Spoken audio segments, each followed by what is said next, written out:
Everyone, welcome back to my channel. So खरं बोललं गेलं तर तुम्ही माझे खूप सारे व्हिडिओज पाहिलेले आहेत किचन रिलेटेड. आणि खूपदा असं होतं की तुम्ही खूप लोक मला विचारतात की एवढं सगळं काही कसं काही स्मूथ सगळं होतं आणि होतं का विदिन टाईममध्ये. ऑनेस्टली जर सांगितलं गेलं ना तर माझा जो किचन रुटीन आहे तो एवढा स्मूथ फील होतो जस्ट बिकॉज ते खूपच ऑर्गनाइज आहे. आज मी तुमच्या बरोबर माझं रिअलिस्टिक कुकिंग डे शेअर करणार आहे along with some kitchen essentials from Nestasia that I have genuinely been loving lately. मी पॅन्ट्री ऑर्गनाइज करायला हे नेस्टेशियाचे विनी मॉड्युलर ग्लास कॅनिस्टर्स यूज करते and honestly they make storage look so neat and aesthetic. Transparent विंडोमुळे instantly visible होतं आतमध्ये काय आहे आणि एअरटाईट लीड्समुळे स्नॅक्स फ्रेश राहतात. प्लस हे स्टॅक करायला इझी आहेत, सो किचन काउंटरसुद्धा क्लटर फ्री दिसतो. त्यानंतर हे नेस्टेशियाचे विनी metal cover glass canisters. Dry fruits किंवा स्मॉल स्नॅक्स स्टोअर करायला हे नेस्टेशियाचे कॅनिस्टर्स खूप युजफुल आहेत. विंडो डिझाईनमुळे मला इन्स्टंटली कळतं आतमध्ये काय आहे without opening every jar. And honestly kitchen organisation खूप इझियर फील होतं. तसेच हे फ्रिक्वेंटली यूज होणारे जे आपले स्नॅक्स असतात ना, मी या नेस्टेशियाच्या स्मार्ट सील कॅनिस्टर्समध्ये स्टोअर करते because they are super convenient for daily use. Smart सीलमुळे फूड फ्रेश राहतं आणि शेल्फसुद्धा ऑर्गनाइज आणि ॲस्थेटिक दिसतात. सो आपल्याला खूपदा प्रश्न पडतो की आपले जे व्हेजिटेबल्स आहेत किंवा स्प्राउट्स आहेत ते आपण कसे स्टोअर केले जायला पाहिजेत फ्रीजमध्ये. सो मी जे स्प्राउट्स आणि व्हेजिटेबल्स ना मोस्टली या नेस्टेशियाचा ग्रुवो कंटेनर्समध्ये स्टोअर करते because they keep everything fresh and organised. हे एअरटाईट आहेत, स्टॅक करायला इझी आहेत आणि ट्रान्सपरंट डिझाईनमुळे इन्स्टंटली सगळं विजिबल होतं. आणि ह्याचं ग्रुव बेस्ड व्हेजिटेबल्स लॉंगर फ्रेश ठेवायला हेल्प करतो which is honestly super useful. खरं सांगायचं तर फ्रीज खूप क्लीन आणि ऑर्गनाइज दिसायला लागतो.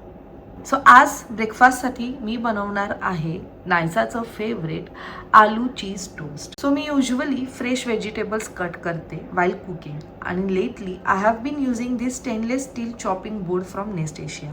It's hygienic, super easy to clean आणि स्टेनलेस स्टीलमुळे स्टेन्स किंवा स्मेल रिटेन होत नाही. प्लस इट्स ड्युरेबल आणि रस्ट रेझिस्टंट, सो एव्हरीडे यूजसाठी परफेक्ट आहे. सो जसं मी सांगितलं ब्रेकफास्टसाठी मी बनवते आलू चीज सँडविच आणि हा सँडविच मी बनवणार आहे हनीकोम फ्राय पॅनमध्ये. ह्याचं ट्रायप्लाय नॉनस्टिक हनीकोम कोटिंगमुळे फूड स्टिक होत नाही आणि कुकिंग खूप स्मूथ फील होतं. 2.5 mm ट्रायप्लाय कन्स्ट्रक्शनमुळे हीट इव्हनली डिस्ट्रीब्यूट होते, सो सँडविच परफेक्टली क्रिस्पी होतो with very little oil. Plus हे गॅस आणि इंडक्शन दोन्हीसाठी कम्पॅटेबल आहे. सँडविच बनवण्यासाठी आपल्याला काहीच जास्त घ्यायचं नाही आहे. मी इथे बॉइल्ड पटेटो घेतले आहेत, त्यात मी मिरची कोथिंबीर ह्याची पेस्ट ॲड करते आहे.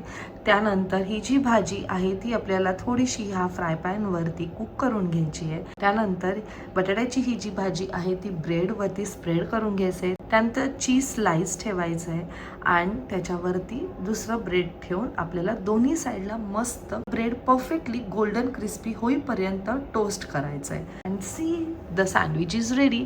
हा सँडविच नायसाला भरपूर आवडतो. लीडमुळे चीज परफेक्टली मेल्ट होतं आणि सँडविचला मस्त क्रिस्पी टेक्स्चरसुद्धा मिळतं. सो ब्रेकफास्टचं झालं. आता लंचसाठी काय बनवायचं.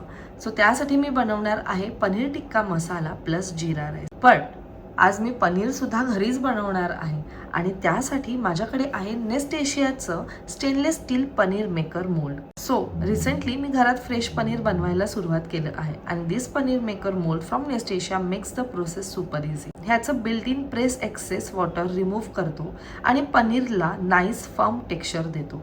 प्लस स्टेनलेस स्टील बॉडीमुळे हे ड्युरेबल सुद्धा आहे. खरं सांगू का, homemade paneer honestly taste so soft and fresh. So paneer tikka masala जे मी बनवते त्यासाठी मी घेतलं आहे नेस्टेशियाचा हनीकोम कढई. ह्याचं नॉनस्टिक हनीकोम कोटिंगमुळे ग्रेव्ही स्टिक होत नाही आणि ट्रायप्लाय कन्स्ट्रक्शनमुळे कुकिंग इव्हनली होते. मी यामध्ये एकदम कमी ऑइल यूज करते and it works perfectly on both gas and induction. खरं सांगू का, ह्याच्यामध्ये बनवल्यावरती ग्रेव्हीचं टेक्स्चर ऑनेस्टली स्मूथ आणि रिच होतं. सर्वात आधी आपल्याला ह्या कढईमध्ये तेल घ्यायचं आहे, त्यानंतर त्याच्यावरती अनियन सॉटे करायचं आहे जोपर्यंत ते गोल्डन ब्राऊन कलर होत नाही. त्यात जिंजर गार्लिक पेस्ट आणि टोमॅटो प्युरी ॲड करते.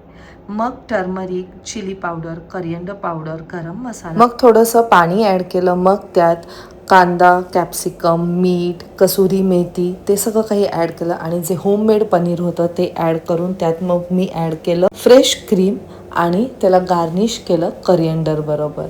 त्यानंतर माझं जिरा राईस सुद्धा रेडी आहे. फूड सर्व करायला मी हा इन्सुलेटेड कॅसरोल यूज करते बिकॉज हे फूड लॉंगर वॉर्म ठेवतो.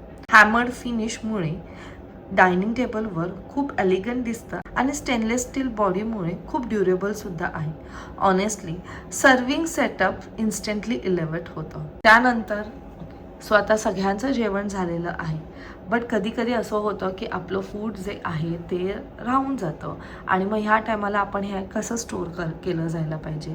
सो कुकिंगनंतर जे लेफ्ट ओव्हर राहतं ते मी या नेस्टेशियाच्या ग्रुओ कंटेनर्समध्ये स्टोअर करते because they R honestly super convenient for daily use.